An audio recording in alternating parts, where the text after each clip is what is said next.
Hello friends, welcome to Uma tailors. ఈరోజు straight cut pant సింపుల్గా easy మెథడ్లో కటింగ్ వివరంగా చూడండి. ప్యాంట్ క్లాత్ని రెండు వైపులా ఇలా మడత ఉంటుంది కదా, రెండు మడతల కింద వేసుకొని ముందుగా బ్యాక్ పార్ట్ ఇలా కటింగ్ చేసుకోవాలండి. ప్యాంట్ పొడవు వచ్చేసి 35 అండి.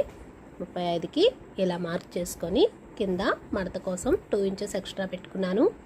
కిస్తా పొడవు 13.5 ఇంచులు ఇలా మార్క్ చేసుకొని నడుము దగ్గర వచ్చేసి 12 ఇంచులకి మార్క్ చేసుకున్నాను. అలా స్ట్రైట్గా మార్క్ చేసుకున్న తర్వాత 2 ఇంచెస్ ఎక్స్ట్రా పెట్టుకొని కిస్తా లూజు 14.5కి ఇలా పెట్టుకున్నాను. ప్యాంట్ కాల్ దగ్గర లూజ్ వచ్చేసి 6 ఇంచెస్ అండి. 2 ఇంచెస్ ఖర్చు కోసం ఎక్స్ట్రా పెట్టుకొని ఇలా స్ట్రైట్గా మార్కింగ్ చేసుకున్నాను.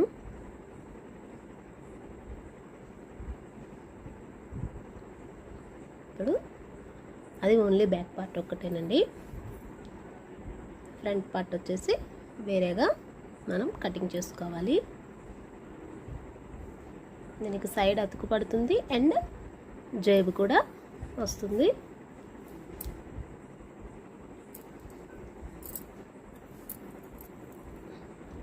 అదే క్లాత్ని మడుచుకొని 1 ఇంచు తక్కువకి మనం మడత పెట్టుకొని సేమ్ కిస్తా కాల్ లూజు ఎలా ఉందో అంతా ఇలా కటింగ్ సేమ్ బ్యాక్ పార్ట్ లాగానే చేసేసుకొని నడుం దగ్గర వచ్చేసి కిస్తా మడతకి ఇలా తీసి 1.5 ఇంచు క్రాస్గా ఇలా ఫ్రంట్ పార్ట్ని కొంచెం క్రాస్గా కటింగ్ చేసుకోవాలండి.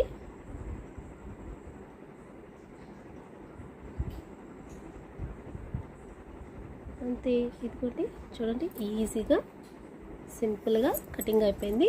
ఫ్రంట్ పార్ట్ ఇప్పుడు బెల్ట్ కోసం front and back belt, back side వచ్చేసి ఎలాస్టిక్ వేసుకుంటాను. అప్పుడు మనకి ఎంత నడుము లూజ్ ఉన్నా కానీ ఎలాస్టిక్ సాగుతుంది కాబట్టి సరిపోతుంది. ఫ్రంట్ వచ్చేసి స్టిఫ్గా ఉండటం కోసం బకరం యూజ్ చేస్తాను. అలాగే డాట్స్ కూడా వేస్తాను ఫ్రంట్ పార్ట్. అండ్ పాకెట్ కూడా, సైడ్ పాకెట్ కూడా నేను ఒకటి పెట్టుకుంటానండి. ఇప్పుడు నడుం బెల్ట్ కోసం 40 ఇంచులు వెడల్పు, 4 ఇంచెస్ పొడవుతో ఇలా మార్క్ చేసుకొని తీసుకున్నాను. మరిన్ని వీడియోల కోసం ఈ ఛానల్ని లైక్ చేయండి, షేర్ చేయండి, సబ్స్క్రైబ్ చేయండి. Thank you.